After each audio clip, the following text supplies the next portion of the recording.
Hi and welcome to Property Question Time. I'm Stephen Galpin and this is the show where you can have your property related questions answered by our team of experts.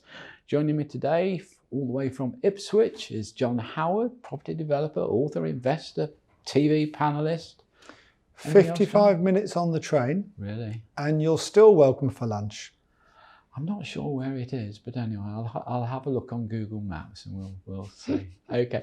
Joining John is Richard Murray, CEO of Eurolink, provider of Vico estate agency software. Welcome back, Richard. Thanks. Good to see you. Stephen. Likewise. Okay. You're welcome for lunch as well. I might take you up on that. How long does it take to drive there, and how much petrol? It's only an hour and a quarter, and if you've got an electric car, all good. Well, we won't go into cars at the moment. I've gone the other way. I've gone from electric back to petrol. I know, that's why I said it. There we are. I'm waiting till the price of oil comes down before I fill it up again. You might be waiting a while. Yeah, I will. But anyway, save the mileage. Okay, John, your first question. I'm interested in investing in buy-to-let properties north of the border. My preference would, I think, be in either Edinburgh or Glasgow. My logic is that these are probably two areas that would offer the highest level of applicants interested in leasing my properties and therefore less chance of voids. Am I right in this assumption? And further, are the standard leases in Scotland and most of the tenancy terms the same as those in England? I think someone has been watching my YouTube channel. And the reason I say that is because I've just bought 2 developments in Scotland, and that's probably why perhaps they've asked me the question. Well, I don't know. There we go. Anyway, let's hope so. So Scotland, very interesting. It's taken me 43 years to do a deal in Scotland. Now, I think the Scottish market is about 10 years behind the UK market. And I don't mean that in a derogative way at all. I mean that in terms of the amount of investors up there and so on and so on. I don't know how your stats, probably be interested to hear from you, Richard, about your stats on Scotland, because actually one of the, Savills are saying that it's got a 5% growth for the next 5 years. It's all very positive. Edinburgh is the second most expensive property city in the UK. Hugely expensive. Lovely city. Glasgow, slightly different. In every city there's areas of deprivation, of course, but the rents are pretty similar to here. Not in London, but the rest of the UK. Edinburgh's obviously more expensive. To give you an idea, we bought 12 part finished flats in Glasgow, and in a nice area, and we can get £1,500 a month for them. So that's quite a good rent. What does that equate to in terms of percentage return, John? Well, actually, we can sell them for a similar amount of money as we could vacant as we could on a 6.5% return. Right. So that's like my safety valve, if you like. So the law in Scotland is different, and purchasing is very different, as I'm learning.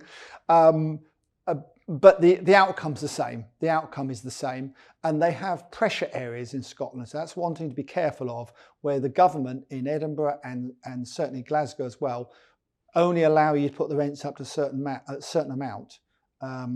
So be careful on that score. There's but a sort of soft rent cap in a way. Yes, a soft rent cap really. So just be careful. But I would be, well, obviously I'm putting my money where my mouth is. So I think Scotland's got a lot of legs, and I think it's an interesting place to invest, depending where you are. Quick tip: Aberdeen, over the last few years, has suffered because of the oil fields closing. Guess what might happen now? Let's have a think. And the one thing that people don't do, they go on to Richard's sites and they look to see how many properties are for sale.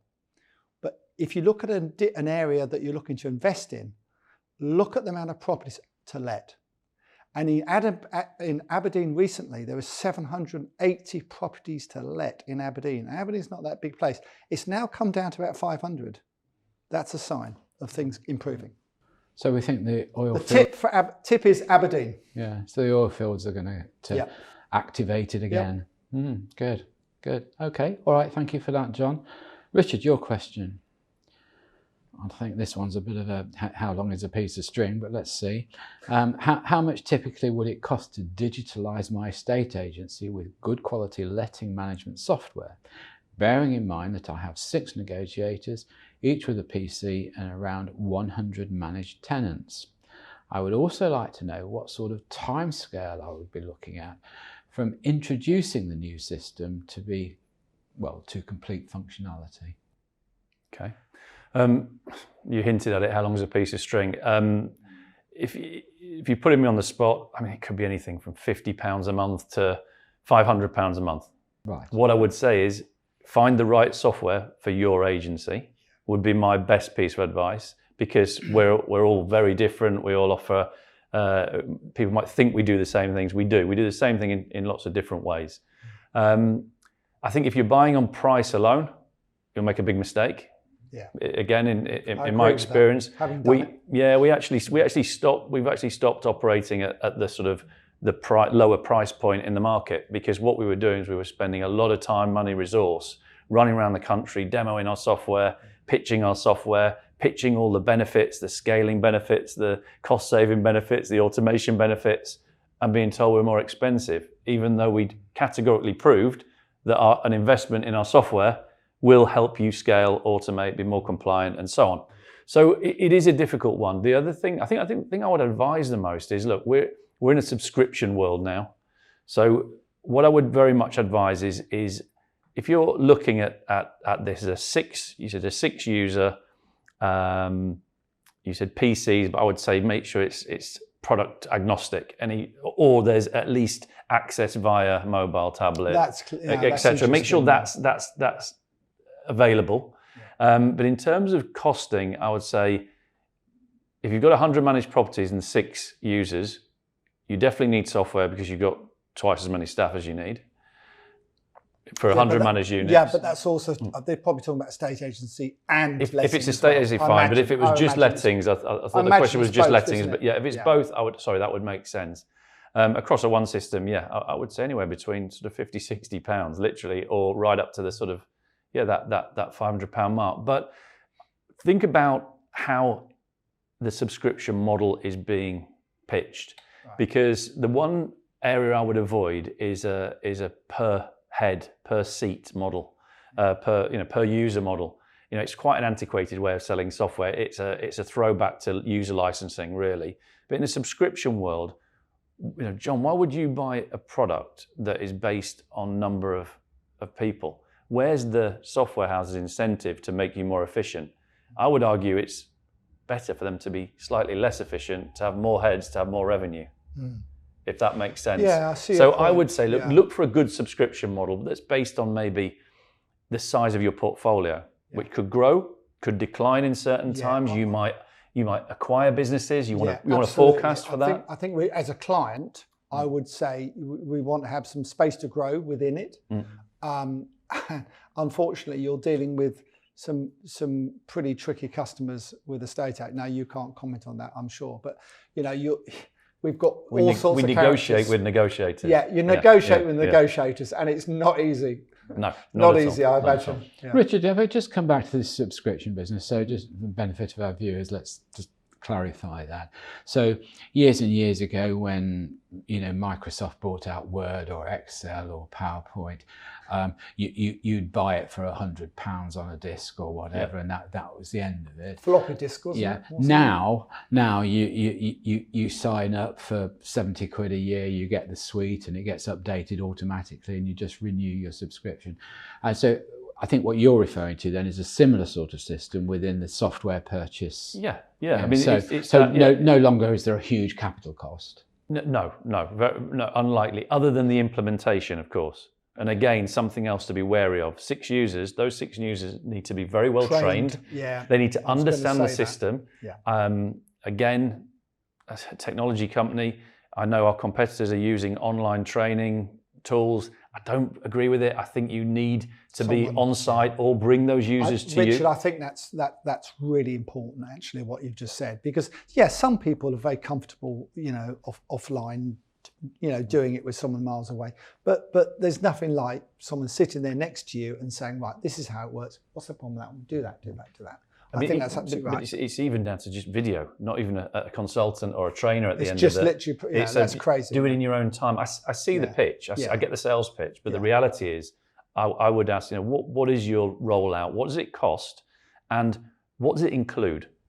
Because one training session each for those 6 people is not going to get them up to speed. Certainly won't get me up to speed, Richard. You've got a challenge with me and Stephen, that's for sure. but again, that's interesting. Different types of users. What's absolutely. the demographic of those 6 people? What resistance to change is there? A lot. You need to be in the room to see that. We talked about this earlier about. Well, I was just going to say online meetings, and you need to gauge that person has disengaged or is worried or is concerned that they're not going to pick it up, because they might need a one-to-one. They might need right, what are you worried about? I'm worried about this, this and this. Right, let's deal with those From your efficiency point of view, it's so much easier if you had to pick that up when you are in the room, isn't it? It can be, very much so, particularly once then that system goes live. So you asked another part of the question, I think, was how long does it take? We always say 12 weeks. Now, if your agency wasn't operating, if it was a new startup, we could probably do it in 2 weeks. Yeah, because you're busy. Business as usual. Maintain your BAU, and ensure that you're exiting well from your existing provider. Make sure you get your legacy arrangements in place. Make sure you can access your data, access your transactions, particularly on the account side of things in lettings. But we say 12 weeks. I mean, depends on the size of the agency, but I would think for that agency, allocate 12 weeks, and please allocate your own time. It doesn't magically happen. No. There's no magic fairy dust to implementing software. I think that's very good advice, Richard. Okay. Well, on that good advice, we're going to go to the break. So join me again in a few minutes when we'll be back with John and Richard answering more of your questions.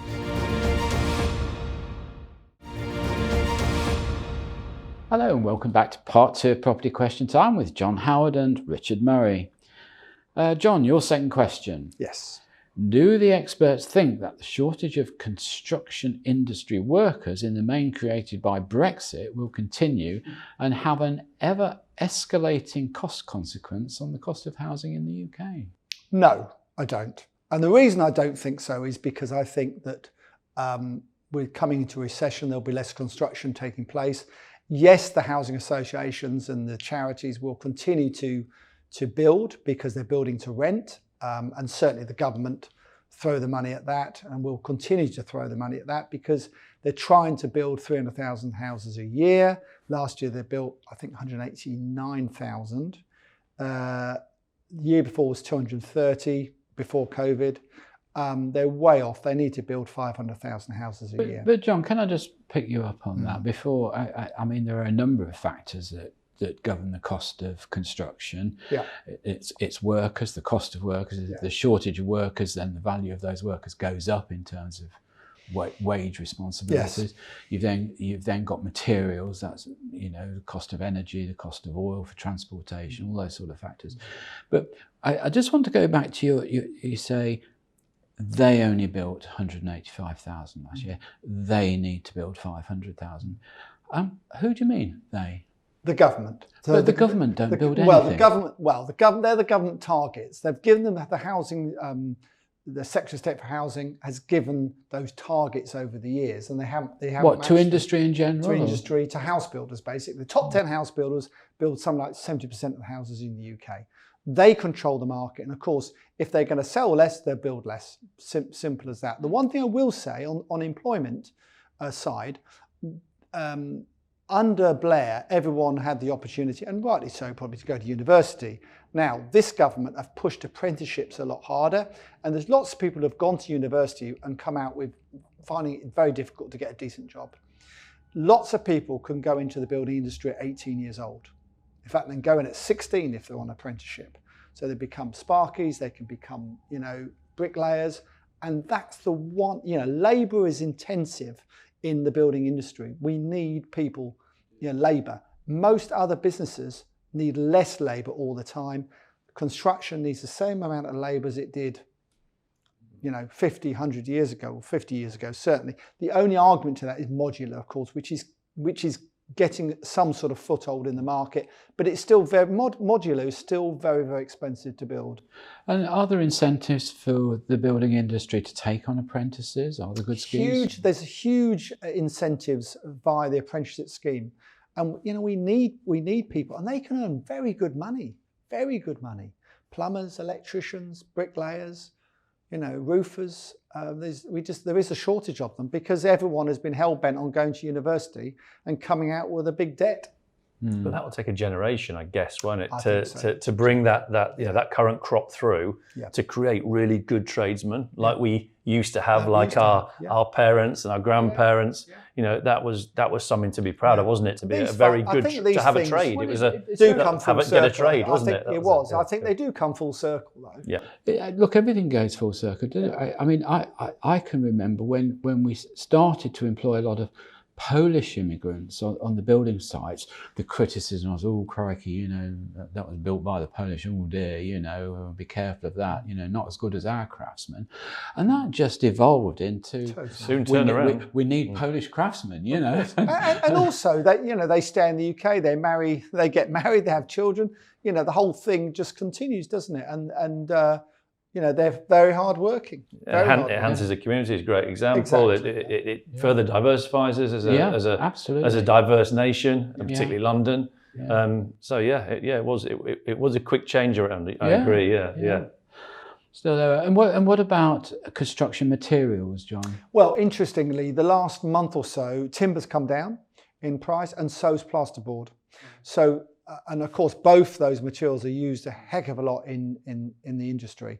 So my recommendation, if you had a quote 3 or 4 months ago, and you're about to start the work on a development site, get it requoted. Have another look. It might come back a little bit cheaper. All right. Okay, John. Thank you for that one. Richard, your final question. Can the panelists explain why online-only estate agency is not succeeding in the way that it was first thought? It seems that there are many that are failing, even the big national operations, both at home and abroad. Look, it's well publicised. I don't need to name the names, but all the recent results that have come out to show that it's just not working. They're putting their prices up, which makes sense. Yeah. You can't. It's not a sustainable operating model. No. Again, if you're buying on price, like we talked about with the software procurement side of things, you will get what you pay for. You'll get a lesser service. It's just common sense. Why has it not worked? I think as a sector, as a cottage industry, you've referred to it as before. Bit rude, I thought, Stephen. Cottage industry. Well, but I sort of understood where Stephen was coming from. I just also don't think British people were ready to be disrupted in this area of their lives. It's their biggest asset. I think Richard, you're spot on there. Biggest asset. Yeah. Would you honestly trust your biggest asset to someone who...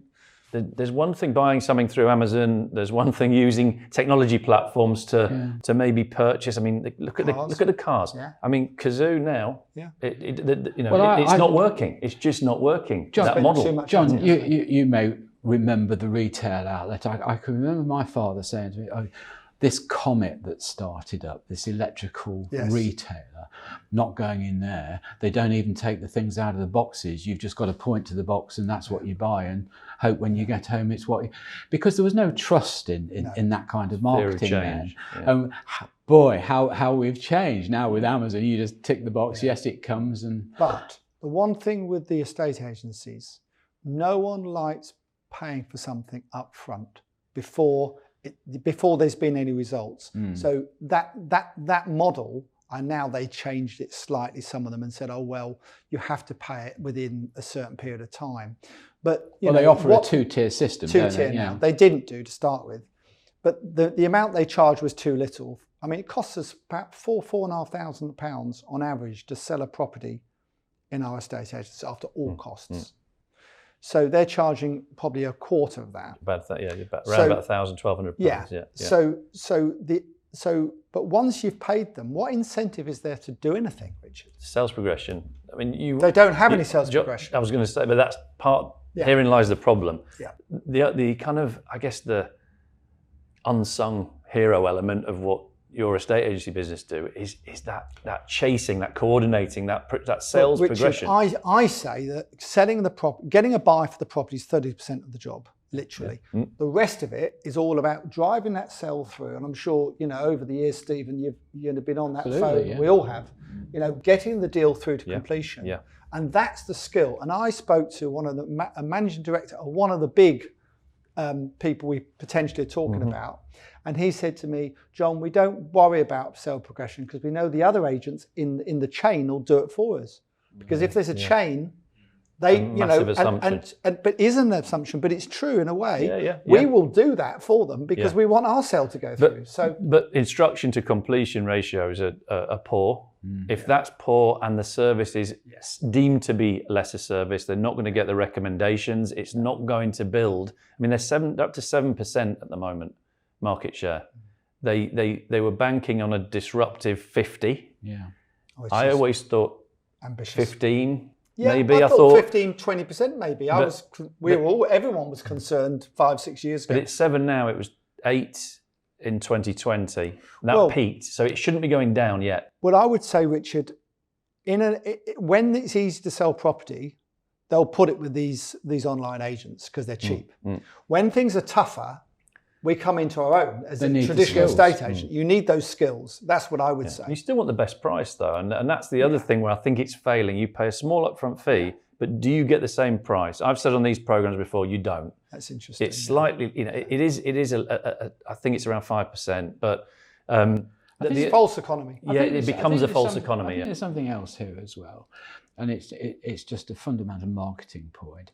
It's the same as when an estate agent says to you, well, we need to produce a brochure, and some of these brochures for new build, for instance, can cost £20-30 each. You're laughing. We spend £250, £300, £500 probably at a time. Some of these brochures don't actually sell the property. What they do is give the buyer confidence when they've gone home to have it sitting on the coffee table, show their friends, and this is what I'm buying. And it gives confidence to see that process through to exchange, through to completion.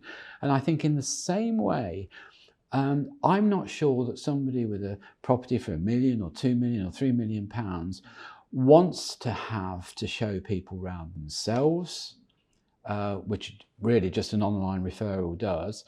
They want the agent to be their representative, to really talk about the whole area. It's expertise. Local expertise. Yeah. You go up a plane, there's plenty of people turn left when they get to the top of the steps of a plane. They don't all turn right, do they? No, my friend used to say that, and he said, I always used to wonder where the people were going when they turned right, getting on the plane. He said, I presume they were just going to the loo. So anyway, on that note, that's all we have time for today. So a big thank you to John Howard and Richard Murray. Thank you very much, guys, for coming in. Pleasure, thank you. That's all from me, Stephen Galpin. So join me next time on Property Questions.